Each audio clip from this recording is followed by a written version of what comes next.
The Monetary Policy Committee of Nigeria Central Bank has kept the interest rate at 11.5%. Other key parameters were also left unchanged. Chinemere Joseph reports. For the fourth time in a row, the Central Bank of Nigeria has left the interest rate unchanged. It was last reduced from 12.5% to 11.5% in September. That decision was made to encourage growth in the country, but progress has been slow. With inflation at a 3-year high, this being the bank's core mandate of price stability, a contractionary policy stance may be required to tame the rising trend.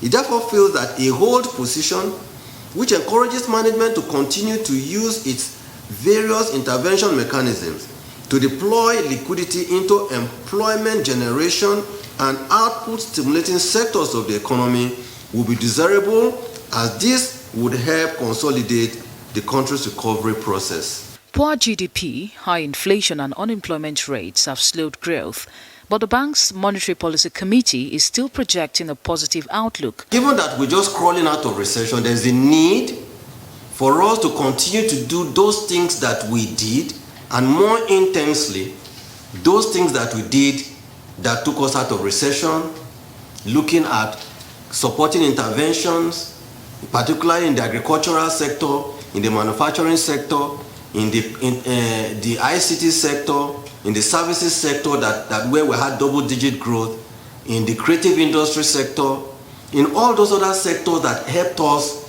to exit the recession. The CBN didn't make any changes to the exchange rate policy, and it didn't devalue the naira, despite some speculation that it would. Nigeria has not changed from its foreign exchange management policies. Nigeria still remains on a managed float. What does the managed float regime mean? That the central bank, being the institution that has a core mandate for foreign exchange management in the country, would run the market, see to how the market operates, depending on its reading about how exchange rate moves in the market, will come from time to time to intervene in the foreign exchange market. The committee says it's concerned about the rising rate of inflation. The problem comes from the increase in the cost of food because of insecurity in states that produce the country's food. The bank is increasing its support to try and boost the agricultural sector, but it wants the government to address the security issues, allowing cost to fall. Chinemere Joseph, Arise News.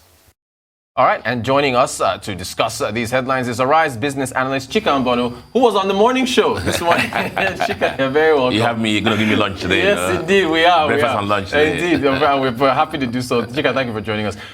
Yes, Chika, I mean, you were here yesterday, and the governor's comments were similar to your analysis of what you expected to happen. Yeah. You know, everybody should listen to our program. Indeed, you should. To give you the direction of the economy and what will happen, But talking seriously, yes. what we'll do here is that we dig in and we don't just come and talk. We research and make sure we provide our listeners the right information that will enable them to make decisions. Right. Of course, the parameters were out there. We knew that with the weak growth that we had in Q4, yes. 0.11%, when everybody thought we would still be in recession, it would have been surprising for the MPC to have different initiatives than we spoke about yesterday. We said they're going to hold, and they hold the parameters, and then pursue or reinforce a lot of the CBN pro-growth policies they've been implementing. Yes. And we advise them that they should make sure, because the CBN has poured out so much money out in the system, all this in paper, that they want to push out in the system to reflect the economy. So they should go through the process, look at all the stumbling blocks or limiting factors that will stopping the SMEs and the corporates from getting this money. Because if this money saturates the economy will just grow. Move up from the 0.11 to at least 1.5, between 1.5 and 2% in the next this quarter.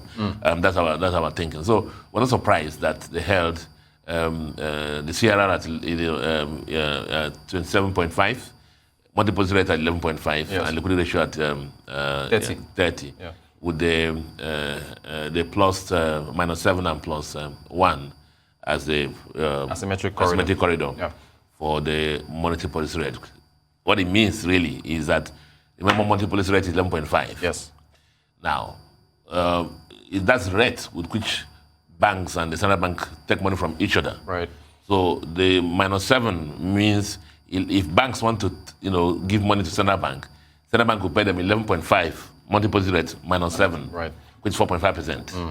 Now, if banks want to take money from central bank will charge them 11.5 plus 1%. Right. That's actually the that asymmetric corridor, just for our listeners. Yes. That.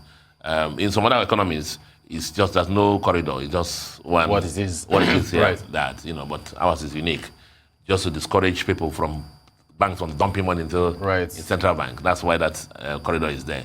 So we're not surprised at the initiative. The intention is for the central bank to focus on growth on this quarter and the next quarter, and hopefully they can start fighting inflation from next quarter, because of the fact that inflation largely is supply-led. Yes. And supply-induced. And the issue, you heard the governor talk about it, the issue is security. Mm-hmm. Yes. Security. A lot of the food belts and the manufacturing areas are under, the hold of these bandits. Yes. A lot of farmers cannot go to the market, to the farms. They cannot harvest, cannot plant. They cannot even evacuate foods. And so that is hurting the supply chain. And the government must raise the level of security to make sure that that is addressed. And with that in play, and the CBN focusing intently on all their initiatives, we'll have a little more, a better Q2 and Q3. Any thoughts on unemployment? I mean, he was asked about that. He said, they're doing what they can with youth unemployment. It's all the basket. Everything comes down. If we get the policies right, CBN policies right, you see, I keep saying that the government can just trickle on the economy. They can't do much. There's a private sector that will have to be encouraged to make sure that they employ people. You saw what's happening at Papa now. Right. Papa is in crisis again. Yes. Exports have been suspended for 2 weeks now. That means companies cannot, who are exporting cannot be there.